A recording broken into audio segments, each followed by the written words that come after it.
Nagatatap ka kalin ikagakalimwa ya Allah. Ito ang pag-iisang dibdib na gumawa ng ingay sa linggong ito sa Palimbang Sultan Kudarat. Ya Allah, hindi ka sensarin siki amulia tau awala dun salih ya Allah. Isang nika o Muslim wedding ceremony. Pagpasok ng bride, hiyawan ang lahat. Ya Allah, tatap ka kanudwa apamusungan nilan sunya apinagtampong siya sa kanu agama Islam. Takbir!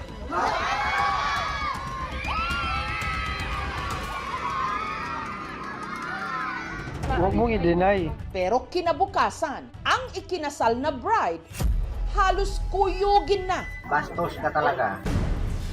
Huwag ka na mag-ano na babae pa. Yung mga kapatid po ni at saka yung mga tito niya po, sinusuntok kahit saan sa likod. Kuwan pa ako ng 45 na baril dito po sa ano ko, kaya ang sakit po. Ang bride kasi na pinakasalan, isa pa lang, biological male. Mag-asawa ka ng babae para magkapamilya ka. Huwag yung lalaki din ang asawain mo. Paano umabot sa puntong naidaos ang kasalan na hindi pala klaro sa lahat ang katauhan ng ikinasal? Nitong Miyerkules, ang kontrobersyal na bride naabutan ng aming team sa presinto ng Palimbang Municipal Police Station. Tawagin na lang daw natin siyang Sofia. For my safety lang po, dinala po ako dito ng mayor po. Baka mapag-initan po. Si Sofia, inilipat at iniuwi muna sa kanilang bayan sa Maitum, Sarangani Province. Natatakot kasi siya para sa kanyang buhay. Amin siya pong natid para masiguro po ang kanyang safety sa biyahe from Maitum MPS hanggang sa kanyang residence. Sa pagtutulungan din ng mga otoridad, nagawa ng paraan para makauwi si Sofia sa kanyang pamilya. Doon na lang po ako nakahinga ng maluwag talaga po. Natatakot lang po kasi ako baka bugbugin po ako ulit. Handa na niyang ilahad ang kanyang panig sa nangyaring gulo. Bakla po ako talaga. Bata pa po ako. Ang gusto ko sana po ang maging trans. Nito lang nakaraang taon, tumibok daw ang kanyang puso sa isang binata na nakilala niya online. Itago na lang natin siya sa pangalang Ali. Nagsimula po kami yan dati po sa ML po. Hanggang po sa Facebook na po kami nagchat-chat. Nag-uusap po kami sa video call po. Hindi po nahalata sa boses ko na boses pong lalaki. Kinalaunan, nagdesisyon silang magkita. Hindi po halata na lalaki po ako. Hindi ko pa po inamin sa kanya na bakla ako. Nahulog po kami sa isa't isa. Makalipas di umano ang 2 buwan. Doon ko na po sinabi sa kanya na ganito ang kasarian ko. Sa personal po talaga. Tanggap din naman daw niya po ako. Minahal po talaga namin yung isa't isa. Nilihim po namin talaga pareha-pareha sa pamilya po namin. Ang pagkakaalam namin, magkaibigan lang po sila. Kung nalaman namin ako na balik Islam, pagsasabihan ko na hindi pwede yung ganyan na gawain nila. Alam ko naman po na bawal po yung magpakasal po sa Muslim, yung lalaki to lalaki po. Gusto ko lang po yun sana yung mag-live-in. Pero nito raw May 12, niyaya na raw siya di umano ni Ali na tumira sa iisang bubong. Sinundo po ako ni dito para doon po sa kanila kami manirahan. Napilitan po akong sumama sa kanya po. Hindi po ako nagpaalam sa parents ko. Sa kabila ng kanilang pagtatago, may nakahalata na raw sa lihim ni Sofia. Nung isang kapatid na po, nagduda po sa akin. Patingin daw, sabi niya kung babae or lalaki. So, pinakita ko. Pero, niipit ko lang po yung ari ko. Ngunit hindi magiging ganun kasimple ang pagsasama nila sa iisang bubong dahil sa mahigpit na paniniwala at tradisyon sa Islam, hindi maaring magsama sa iisang bahay ang magkasintahang hindi pa kasal. Ang nag-isip po ng kasalan po is yung mother niyo po. Wala po akong nagawa nun. kaya nitong May 17, itinakda ang kanilang kasal. Wala po ako talagang family doon na nagpunta. Hindi ko po na-chat sila papa po na ikakasal ako. Ya Allah, tatap ka kanudwa apamusungan nila sunya apinagtampong siya sa kanong agama Islam. Kinakabahan po ako yun that time. Baka patayin po nila ako kung malaman nilang bakla ako. Wala pong atras kasi napasubo na po ako. Di umano, ang plano raw nila ng kanyang groom, Tatakas na lang po pagkatapos po ng kasalan. Lilihim na lang po sana namin habang buhay. yun nga lang, Na-post po nila yung video namin. Doon po nag-trending. Doon po yung maraming nakakikilala sa akin. Kasi tita, barkada ko kasi yan dati. Hindi po yan totoo, huwag kayong maniwala dyan.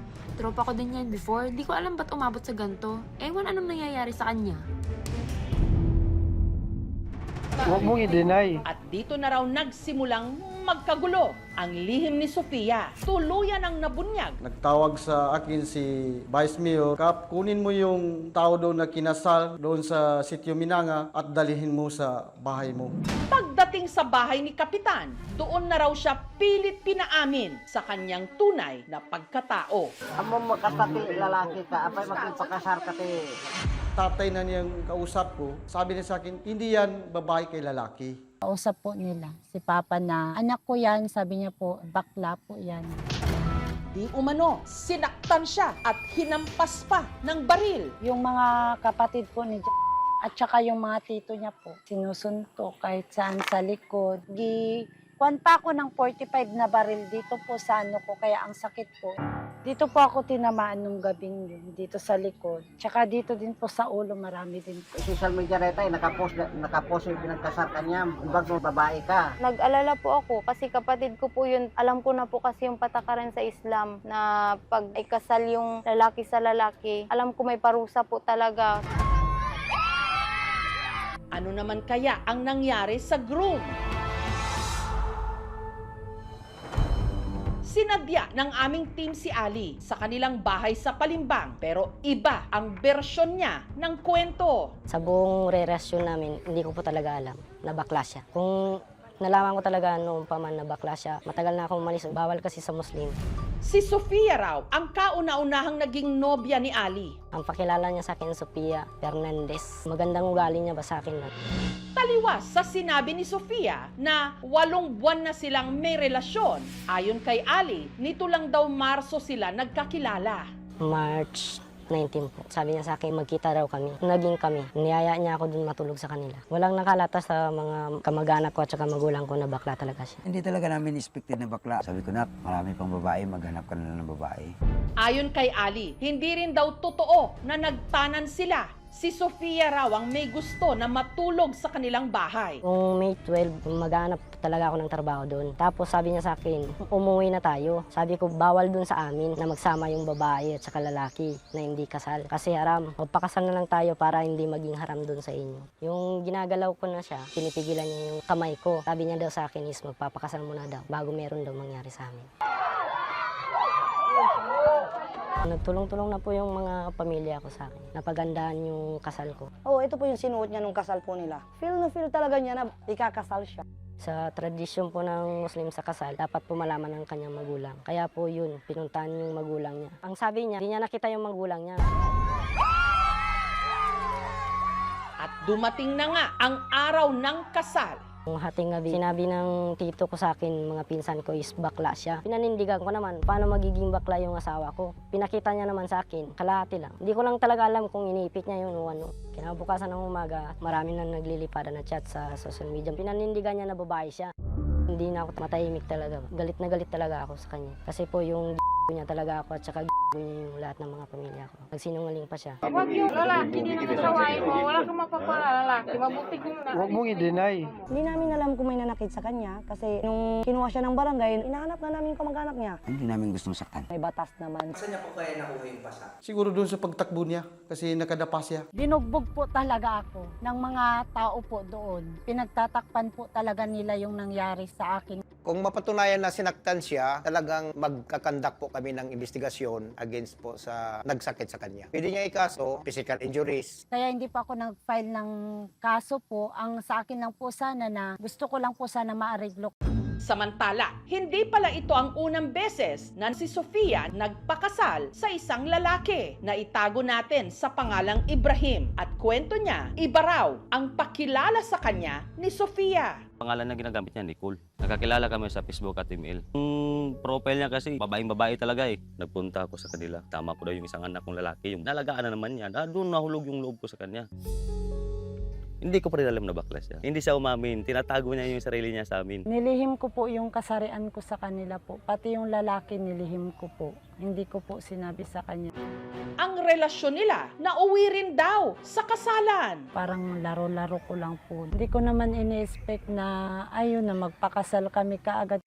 After kinasal namin, yung dapat may mangyari sana sa amin, wala na ko ng gana kasi gusto niya patay yung ilaw. Ayaw niya pahawak.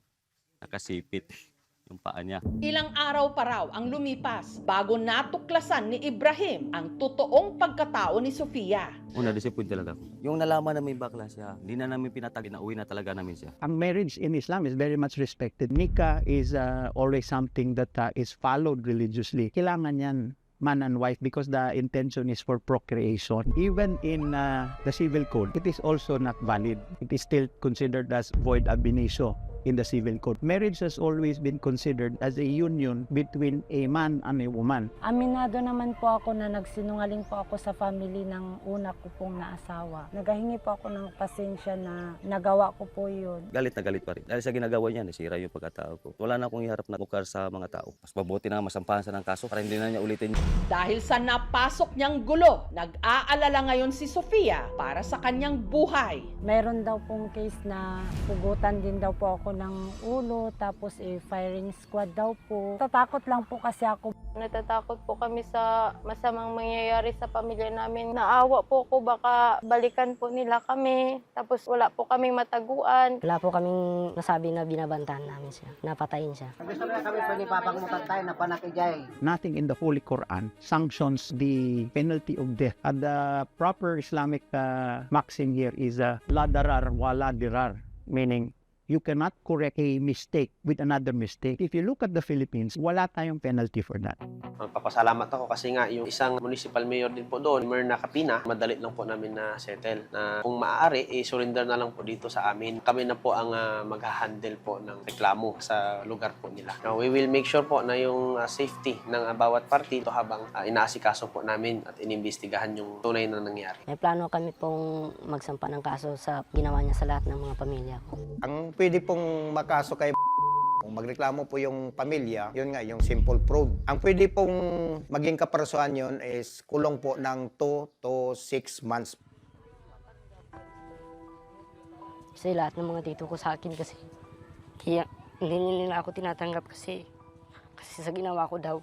Pero hindi ko naman talaga kasalanan kasi wala talaga akong alam. Biktima po talaga ako. Hiningi namin ang opinyon mula sa hanay ng LGBT at mga nagsusulong ng human rights sa ganitong sitwasyon. I'm a Moro Muslim, openly gay man from Mindanao. Malala pa rin yung situation ng members of the LGBTI plus community, experiences nila, especially in Mindanao and also in Bangsamoro area. Technically, hindi pa accepted culturally and also with faith yung member of the LGBT community. Although may level of tolerance naman wherein we are invited to spaces, to tradition. At some point, medyo naintindihan rin namin yung challenges kasi na being experienced rin ni Sofia. Kasi pag ikaw ay isang transgender at nahulog na loob mo sa isang tao at alam mong may malaking consequences yung pagbubulgar mo ng gender identity mo, sometimes mahirap umamin kasi gusto mong i-pursue pa rin yung pag-ibigan nyo kasi, you know, you're in cloud nine. Yun nga lang, nag-commit siya ng deception, mali yung ginawa niya, and we don't support that, but we also understand where she's coming from. Hirap ang pag-ibig sa LGBTQI+ community, especially pag nasa area ka ng mga Muslim. Mas maganda pa rin na sabihin mo yung totoo, kesa mabuhay ka sa kasinungalingan at idadamay mo pa yung ibang tao. Kahit mali yung ginawa ni Sofia, hindi pa rin yun justified for them to take actions in their hands and beat up Sofia. Kung totoo mang sinaktan si Sofia, pinukpok ng barel, especially with Muhar Organization, we take it as a hate crime. Based on the information that we've gathered, hindi binugbog si Sofia because of what she did. Binugbog siya freely by many people because of her gender identity. Kasi pag biological na babae yung nag-commit nung deception at nung crime na yon, hindi siya bubugbugin. But since transgender woman, so it's a hate crime by standards. Apparently, wala tayong law yet here in the Philippines that really protect people from hate crimes. Sana po mapatawad po nila ako sa lahat po ng nagawa kong kasalanan. Kaya lang po ako ng pasensya sa mga magulang po ng lalaki. Hindi ko na po uulitin talaga po yun. Kaya ko rin siyang patawarin, basta huwag niya nang uulit-ulitin. Magbagong buhay siya. Sa mga Muslim po, naghingi po ako ng pasensya. Sana po mapatawad nila po ako. Para naman sa mga brothers and sisters natin sa LGBTQI+ community, especially in Bangsamoro or Muslim provinces, alam ko buhay natin ay mahirap, pero dapat mangibabaw pa rin yung katotohanan, mangibabaw pa rin yung consent. Hindi dapat tayo manlinlang at hindi dapat tayo mangloko, especially pag mahal natin yung tao. Hindi masama ang magmahal, pero sa anumang relasyon, mahalaga ang katapatan at paggalang sa sarili at sa kapwa.